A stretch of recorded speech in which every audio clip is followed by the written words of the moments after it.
Thank you. Thank you.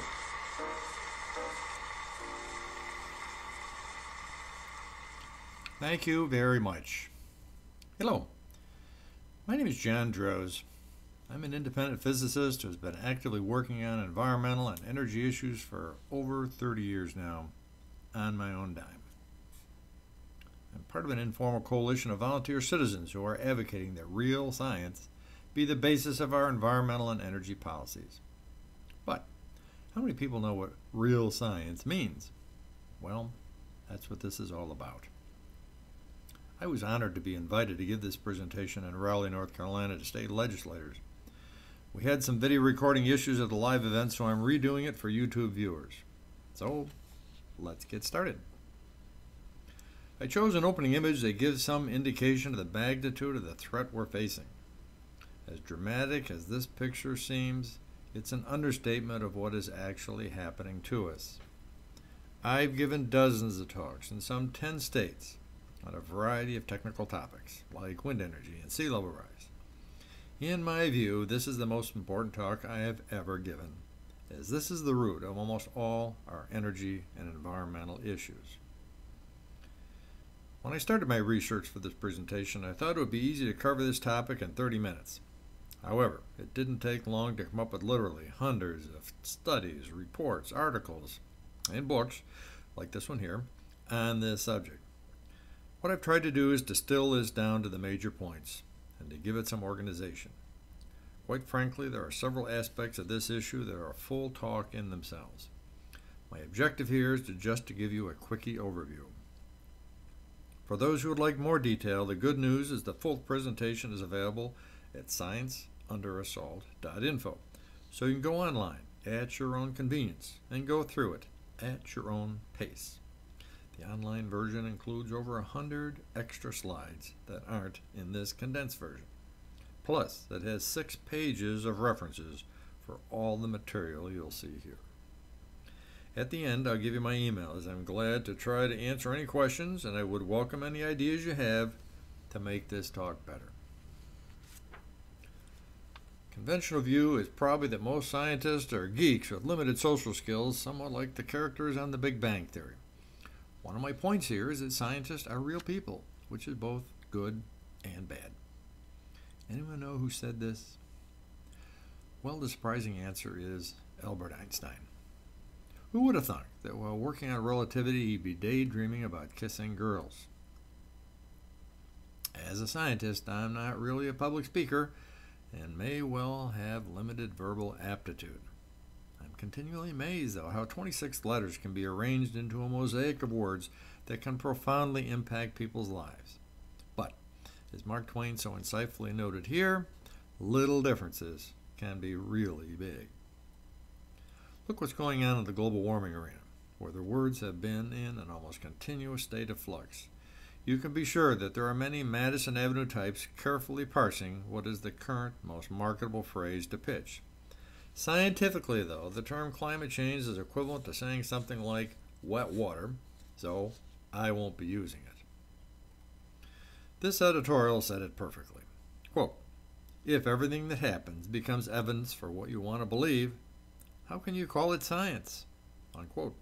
Well, exactly. By the way, I'm going to use global warming in several examples. Am I saying that the global warming hypothesis is wrong? Absolutely not. What I'm saying is that this matter is not yet scientifically resolved. Big difference. At this point, there is good evidence by credible people that it is true. On the other hand, there's also good evidence by competent people that it's not. In other words, the jury is out. Our world is based upon science, but do we really understand what that very common word actually means?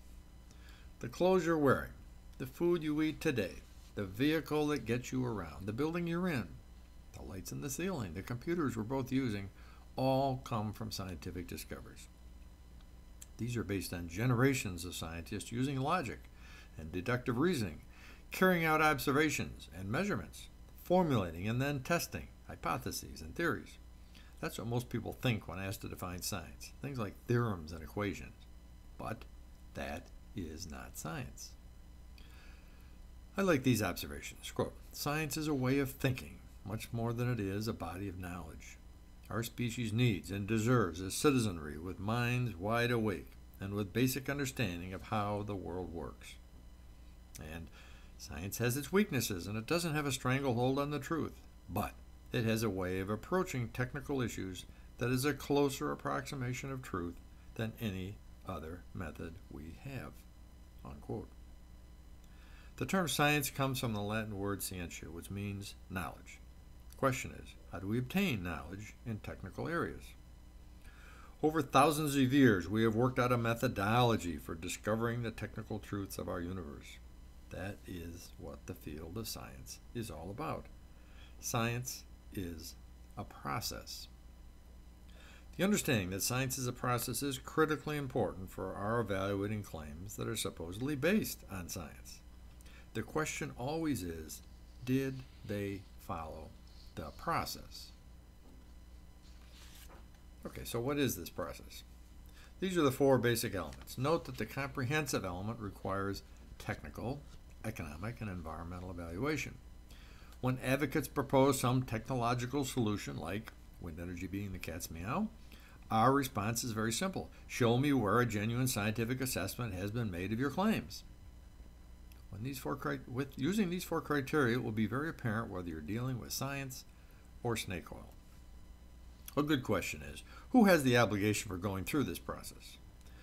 When a new hypothesis is proposed as a potential solution to a technical problem, it's up to the advocates to provide the scientific assessment that proves its efficacy.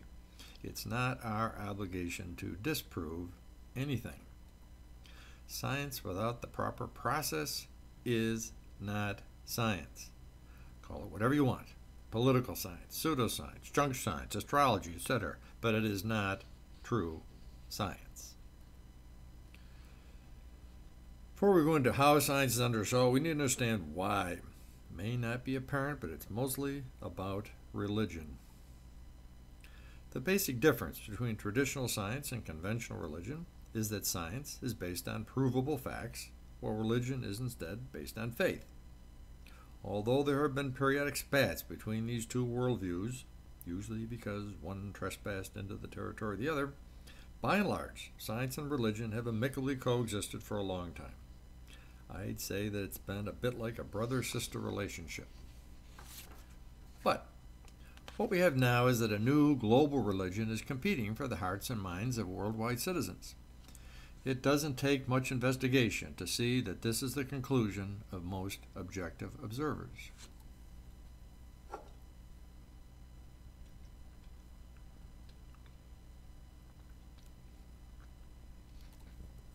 Another interesting consideration is how this is being promoted by the U.S. government, which is supposed to have a constitutional church and state separation. So, back to our basic diagram. Traditional religions are based on faith. Is that the case with this new religion, environmentalism? You tell me how successful environmental organizations would be in raising money or enticing citizens to get involved if, for example, their pitch was, quote, "Have faith in us. Take our word for it. Global warming is threatening our destruction," unquote. No, that probably wouldn't get too many people excited. So, what to do? Their PR people came up with the answer. They needed to align themselves with something that the public did believe in. The fact is, the public, rightly so, has a great deal of respect for science. So, contrary to all historical precedents, this new religion decided to cross the wall and claim that their beliefs were science-based. The theory was that if science endorsed their doctrines, then citizens and governments would quickly fall in line as believers. But then there was a new big problem. When using genuine science, the results did not come out to what the environmental leaders wanted. For example, when applying real science, they were unable to come up with any meaningful amount of CO2 saved by using wind energy. So it's not going to help very much with global warming, despite their claims to the contrary. Their solution is to try to change how traditional science works by undermining the scientific process. In effect, their effort is to create a new science. I'll explain this in a minute. This is an ingenious tactic for them, but bad for us. Although they have made significant progress on this goal, there are still some battles they haven't won. In those cases, they now believe that real science has been weakened enough for them to go head to head with it, and well-intentioned citizens who support environmentalism won't notice the contradictions and will still fall in line. Mainstream environmental leaders hate having to deal with real science, but are doing it as a necessary evil. They would like to get genuine science diminished to the point where it's no longer a formidable obstacle. What would be left would be them having enough power that citizens and governments would simply do what they say just because they said so. In other words, based on faith alone, just like with traditional religions. So let's be clear here. It's many of the people running major environmental organizations, not most of the members, who are really about advancing political agendas. Their con is to try to disguise much of their real scheme behind a professed concern for the environment. As a longtime environmental advocate, I find that very unfortunate. Although my talk is about science, it should be obvious that this secular religion is also in direct competition with traditional religions. In the process, Judeo-Christian standards like the Ten Commandments are being replaced by axioms like the end justifies the means.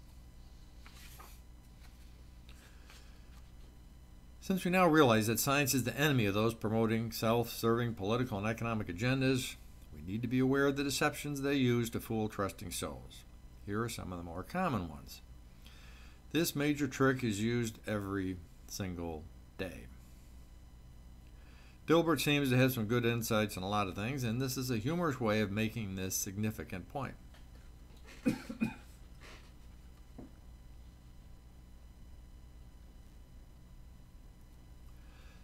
The number of Facebook users and the yield on Greek bonds track pretty well. In other words, there's strong correlation. But does either cause the other? How about the U.S. highway fatality rate versus fresh lemons imported from Mexico? Great correlation. But does that mean causation?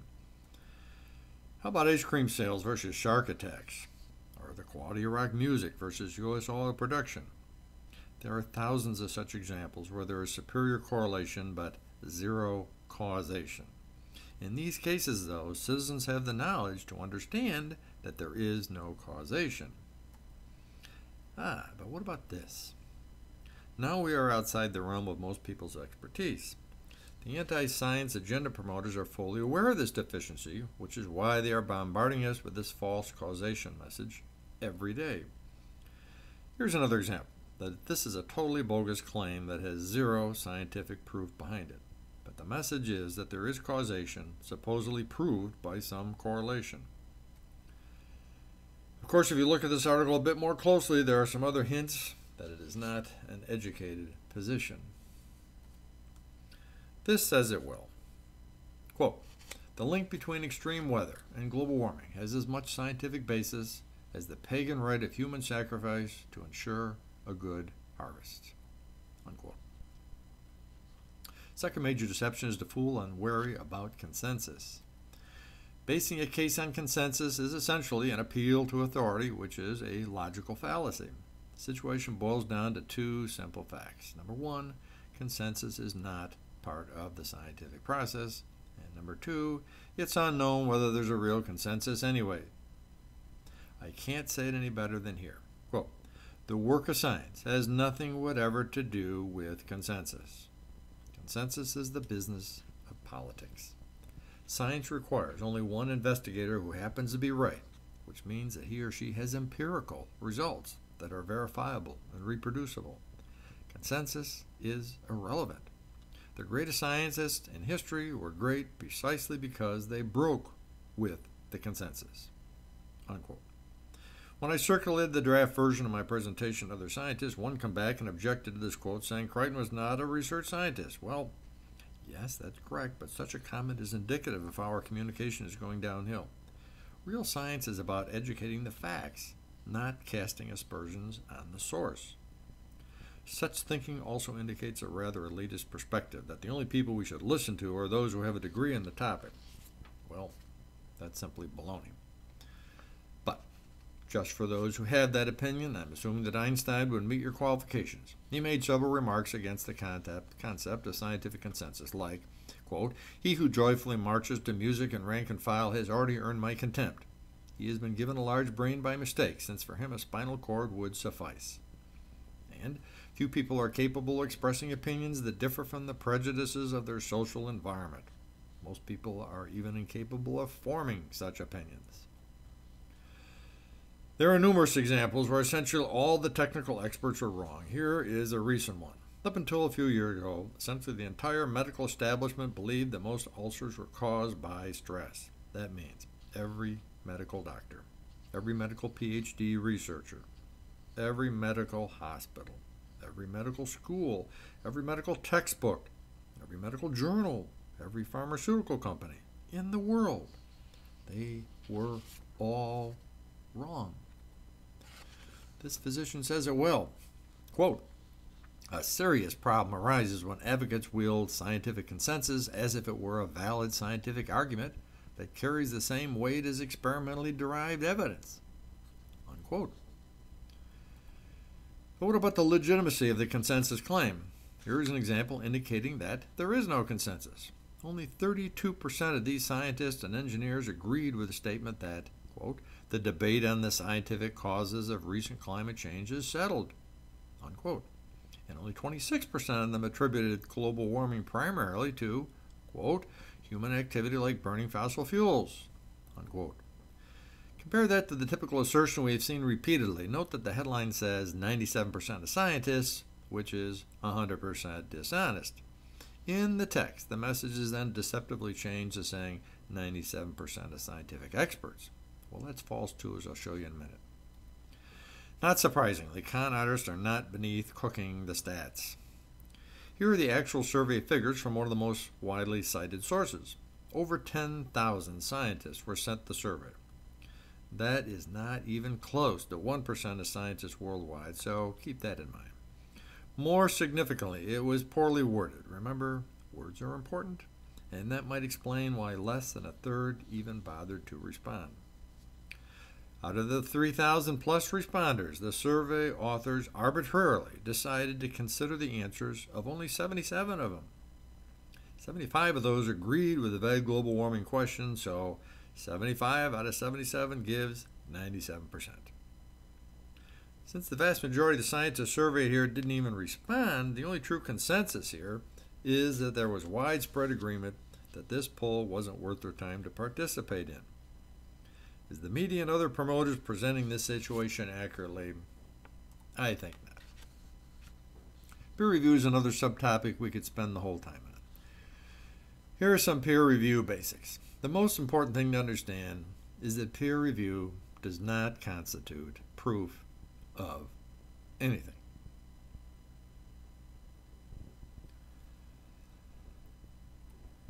It doesn't take much looking to see that the whole process of peer review has been hijacked by the con artist clan. This medical journal says the same thing.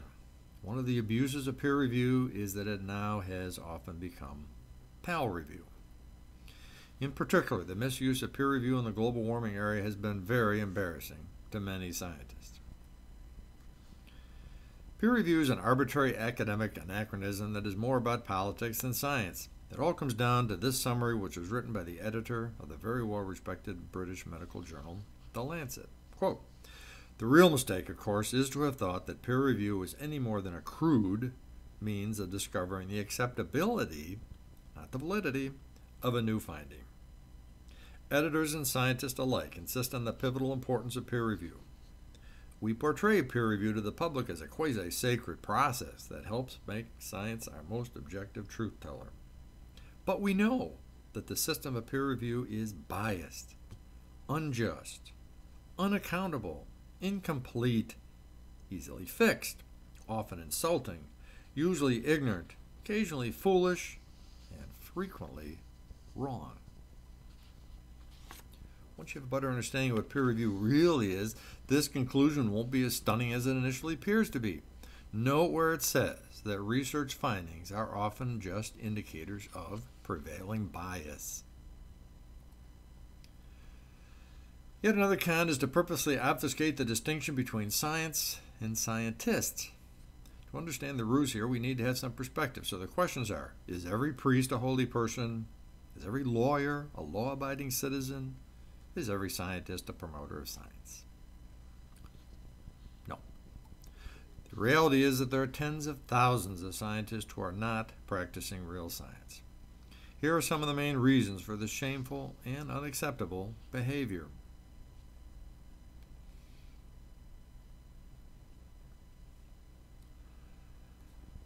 Fact is, there is a remedy for the situation when a priest violates his vows, and that is to have him defrocked. Likewise, when lawyers act contrary to their professional covenants, they can be disbarred.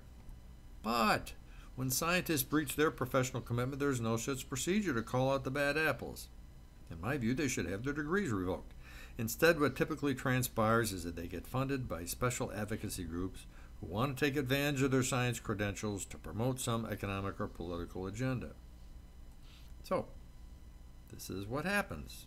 Quote, fraud, plagiarism, cherry-picked results, poor or non-existent controls, confirmation bias, opaque, missing, or unavailable data, and stonewalling when questioned have gone from being rare to being everyday occurrences.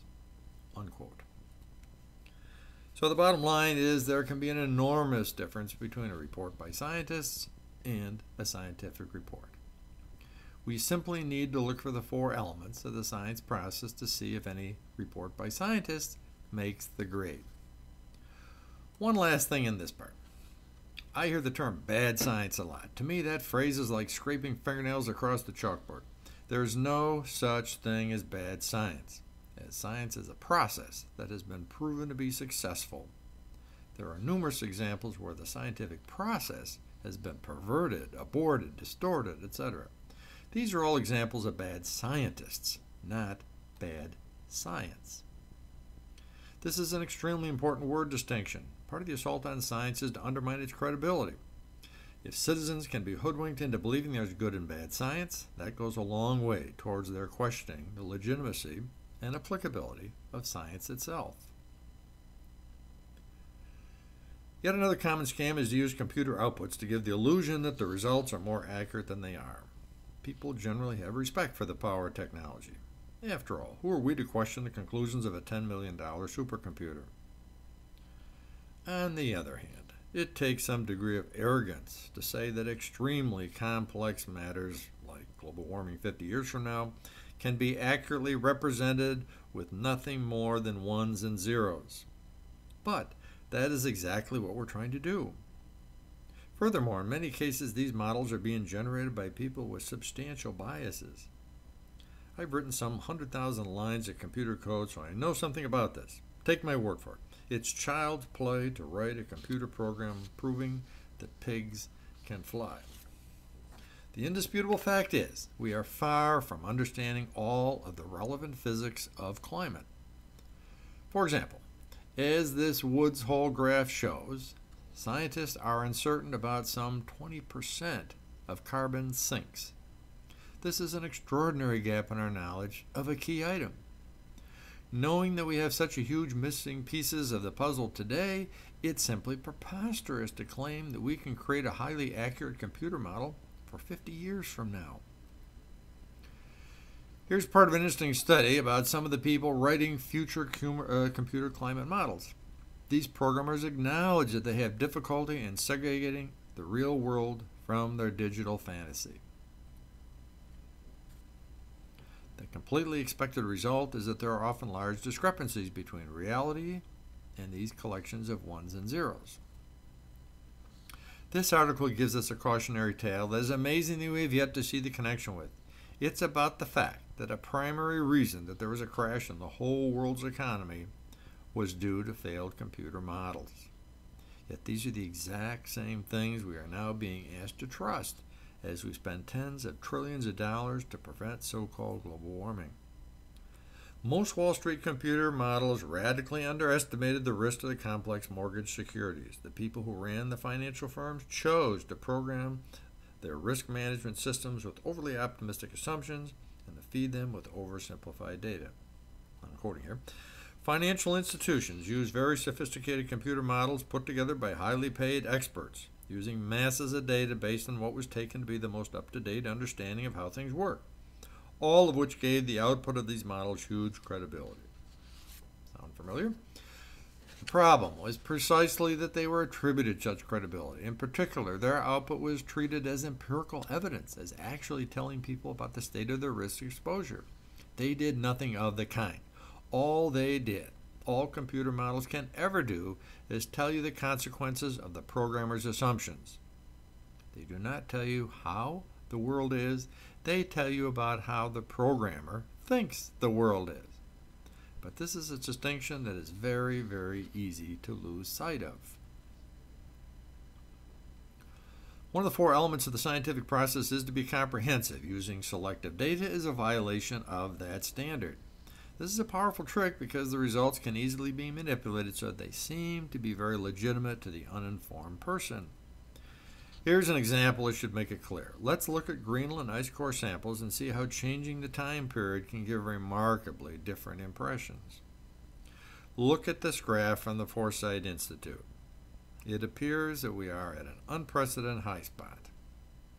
But when we change the graph data from a 600-year period to a 1,200-year timetable, the results are dramatically different. We're not at a high spot at all. Let's keep going. On the 5,000-year chart, we are at a really low point.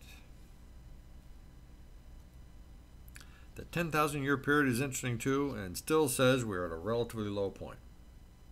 So, let's say some people running an environmental activist group want to substantially influence public policy. They know that a tried and true tactic to support is to make people afraid. So, let's go backwards and see which graph will be selected for their website, their articles, and their presentations. Will this representation make people afraid and result in environmentalists getting their public policies adopted? Not likely. How about this? I don't think so. This should do the trick. Note that there's nothing false about this graph, just that it doesn't show the whole picture. That's why comprehensive is part of the scientific process. One more example. Offshore wind energy job claims. This is the sales pitch. Note that there is no independent verification of their claims. Nothing is guaranteed, and it's not net jobs they're talking about.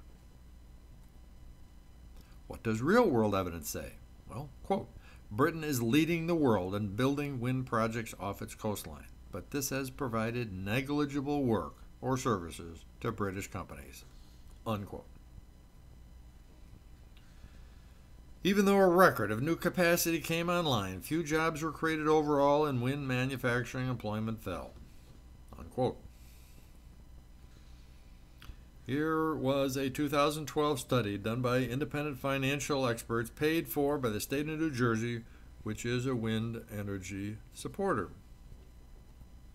It concluded that when they looked at the whole jobs picture of the state, not just the small wind segment, that just one offshore project would result in net jobs loss of some 30,000 job years.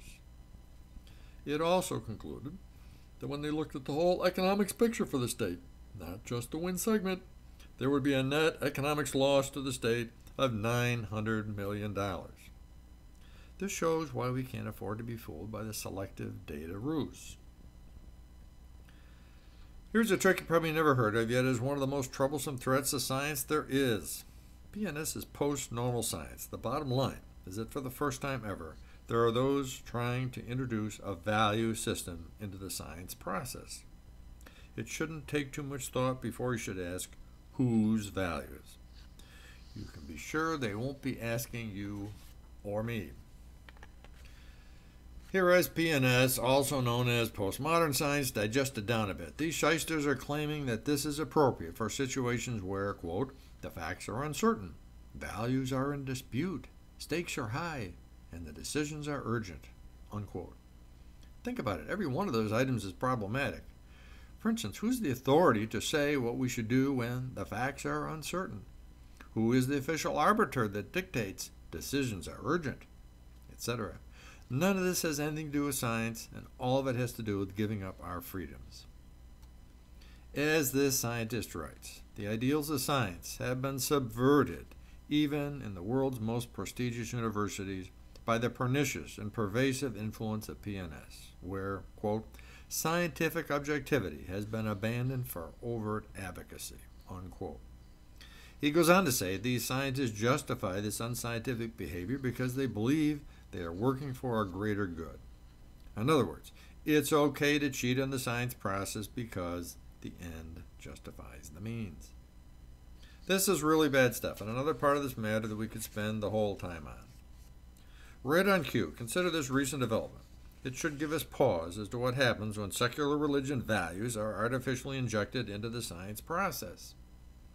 This Austrian professor, who proudly says he is against the death penalty for something like the Sandy Hook murders, then says that scientists not fully supporting the global warming belief should be executed because they're heretics against his religion. I hate to be the harbinger of bad news, but there's more. Maybe by now you understand my opening comment about how this is worse than the initial tidal wave picture I showed. The precautionary principle is particularly problematic as on the surface it almost seems reasonable. That, of course, is a key component of any con job, to get you to put your guard down. When an activity raises threats of harm to human health or the environment, precautionary measures should be taken even if cause and effect relationships are not scientifically established, unquote. You'll note that this is another attempt to inject subjective values into science. Phrased differently, quote, the precautionary principle allows regulatory agencies to shape and influence policy decisions that have little or no scientific substantiation, unquote. Not good. I thought that this article made several valued points. Quote, the precautionary principle demands that we take regulatory action on the basis of possible risks, even after tests have been conducted that find no evidence of harm. We are asked to make decisions to curb actions, not on the basis of what we know, but on the basis of what we do not know.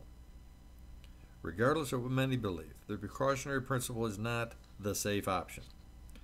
For example, it incurs the cost of false positives. That means foregoing many social benefits, most of which tend to make our lives safer and better. History has shown us that while scientific progress may introduce new risks, its trajectory has been to reduce many other more serious risks, unquote. A corollary of the precautionary principle is another attempt to bypass science, which is the assertion we don't have the time to do a real scientific assessment. Seems to me that the higher the stakes are, the more important it is to get it right. In other words, we can't afford to waste time and money going down low productivity paths on critical matters. When I was a manager at GE Aerospace, one of their mottos was, get it right the first time. It may come as a surprise to some people, but engineers are not scientists. These two professions should be working very closely together, where science proves principles and engineers then applies them. Note the proper sequence of how things should be done. What happens, though, when the sequence is changed? When we are offered a potential solution to a technical problem, the proper initial question is, does this make sense? We answer that by seeing that the science process is applied. If the answer is yes, then that's when politicians and engineers get involved with the implementation. But those who are trying to devalue science have carefully changed the initial question. It is no longer should we do something, but rather can we do it? This switches to an engineering perspective and another example of how important words are. We live in a can-do society, so of course the engineers are going to say that it can be done. So as with other things like ethanol and offshore wind energy, the focus then becomes about how it will be implemented. Almost no one is asking, does this really make sense to do? And what is the real net cost for doing so? Believe it or not, there are even more tricks that are used to undermine science, but we just don't have the time to go into them here. You can see them on the online slide version, scienceundersalt.info. This one is more general in nature. I'll use North Carolina situation that I have a lot of familiarity with as an example.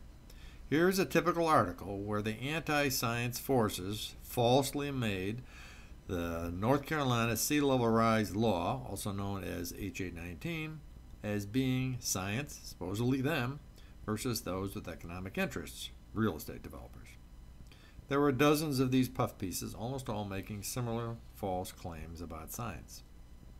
I know more than a bit about this as I was the editor of the primary study disputing a North Carolina State Agency's sea level rise report, and I had never been a real estate developer. This study is not for me anyways. It's actually the responses of some 30 oceanographers and other sea level rise experts to the agency's document. By the way, the words real estate or economics are not mentioned even once in the 35 pages of my study. Here it says we are audacious to attempt to tell actual scientists what to think and do. Well, guilty as charged. We are telling these degreed people that they need to follow the scientific process.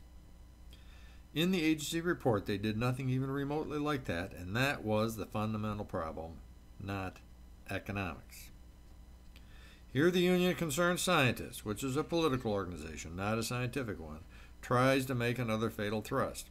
They say that the North Carolina legislature, quote, refused to accept a peer-reviewed scientific report, unquote. Well, the agency report was not peer-reviewed to my knowledge, and even if it was, remember what we now know about peer review. So, in my view, this is yet another aspect of the attempt to undermine genuine science. When political science forces falsely claim to be the real thing, this just further erodes the public confidence in real science, which is their objective. It should be apparent by now why these people want science out of the way, as it is their biggest obstacle in promoting their agendas. With all this undermining of one of our society's main pillars, why aren't more people aware of this and speaking out about it? Well, citizens aren't going to complain about something if they can't understand it. This revealing study puts it another way. Quote, the less people know about important complex issues such as the economy, energy, and the environment, the more they want to avoid becoming well-informed, unquote. Well, why would that be? Well, it's largely because our adult population can't process these more complex matters. I'm not ordinarily into conspiracy theories, but I believe that this is no accident. Not sure whether the title misspelling is intentional, but I agree with this contention. Fact is that less educated people tend to ask fewer and less insightful questions. They will just go along. Put another way, the vaccine for ignorance is education. In my opinion, this is the core educational problem. There's no more important educational skill that our students need to be taught or encouraged to develop. It's not happening. Critical thinking is a thorough, open-minded, logical effort to examine a claim in the light of applicable evidence. Skeptical thinking is a virtue that should be encouraged. Mr. Cerf is one of the founders of Google, so knows of what he speaks. He says that he couldn't imagine a more important skill to teach than critical thinking. Agreed. He states that the point of being a critical thinker is that citizens would be more thoughtful about what information we accept, and then process, and then use. But of course, that's the point. Those who are working to have their political way with us don't want a populace that is thoughtful about information they accept, process, and use. Instead, our children are being thoroughly propagandized from a very young age. Nothing is different in higher education, as the objective remains the same: avoid producing thinking citizens. As it says here, these newly educated adults now often don't have the ability to segregate fact from opinion. I find that really scary. My focus here is on what's happening to science, and there's absolutely no doubt that science has been particularly devalued in our education system. Despite the U.S. spending more per student than almost anyone else, we continue to do poorly compared to other developed countries. Here it shows we're ranked 25th out of 34 countries in science and math achievements. Here's another recent ranking that shows with regards to science understanding of 15-year-olds, the U.S. is behind such countries as Poland, Hungary, Czech Republic, and numerous others. How is that possible? Why is it acceptable? Other than it being embarrassing, what's the big deal? Well, the economic consequences can be enormous. One study concluded that this deficiency will cost the United States some $41 trillion over a 20-year period. So why would parents put up with a diminishing education product for their children? To answer that logical question, we need to step back and see the big picture of what's going on. It's not a coincidence that as they reduced the quality of education, that grade inflation was simultaneously introduced. The net effect was to keep parents from objecting, as who would complain when their child is getting better grades? This graph is representative of what has typically happened across the board. This article says it well. Grade inflation, quote, misleads students into believing they are better prepared for the world of work than they really are. In addition, we are failing to teach students what it means to succeed. And if A's are so easily obtainable, what does it say about the value of the degrees being confirmed? Unquote. I would add that it also sends a horrifically bad message to students, that they only have to show up and do cursory work to be highly rewarded. In other words, this is sowing the seeds of an entitlement mentality. What are the consequences of millions of U.S. students becoming adults who then apply that perspective to their job, their family, and their community? Not good.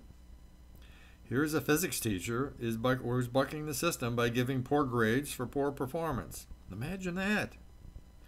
He was suspended for, quote, negatively impacting student achievement, unquote.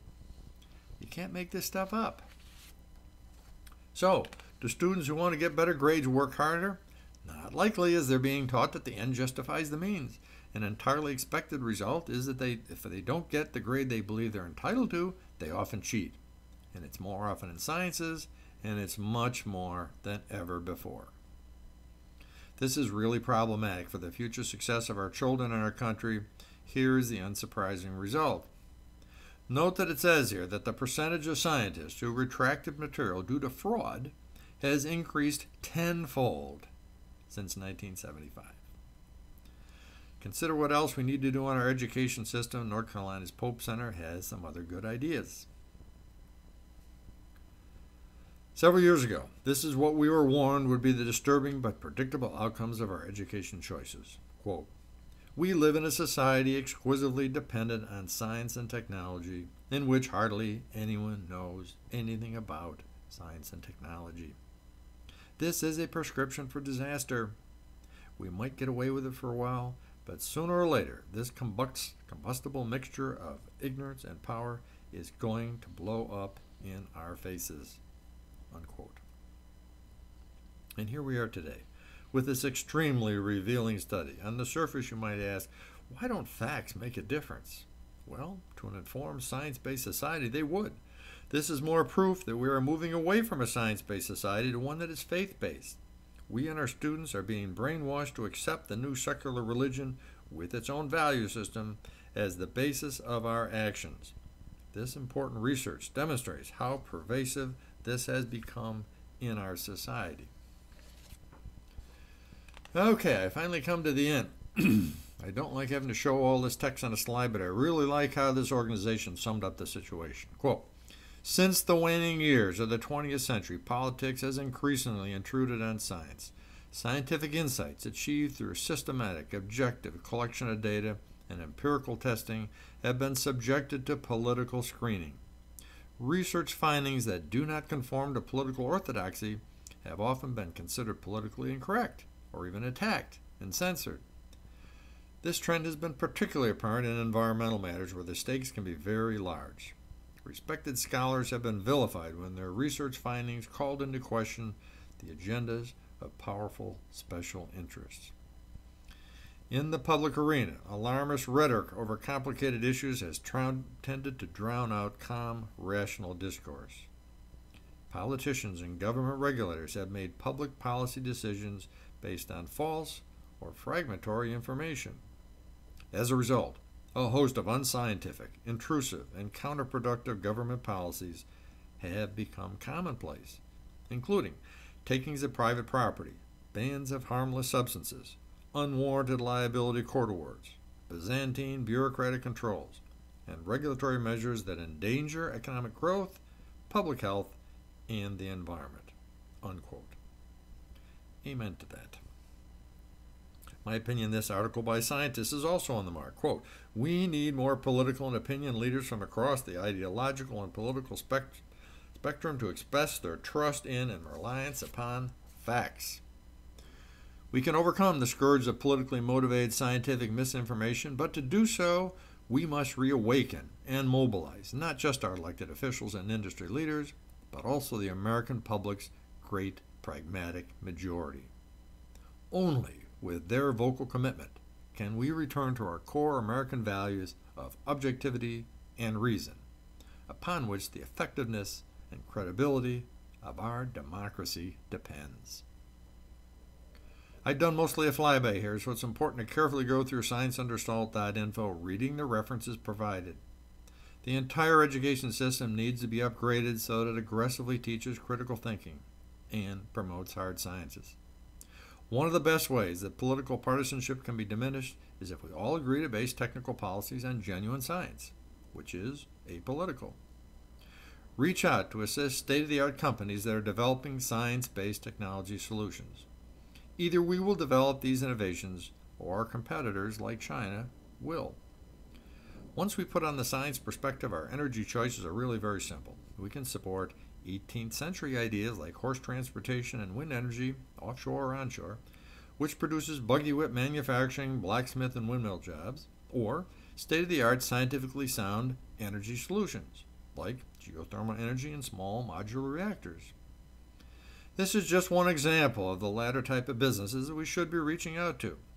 The future of real science-based ventures like this could bring hundreds of thousands of jobs to the United States, while lowering electricity costs and helping the environment. Thank you for your patience in hearing my concerns here as a scientist and a citizen. I hope it got you thinking. Thank you. Thank you very much. I send out periodic science-based environmental and energy emails on news that usually isn't in the mainstream media. Let me know what your email is and where you're from, and I'll put you on the list. Please also send suggestions for improvements or any questions on this material.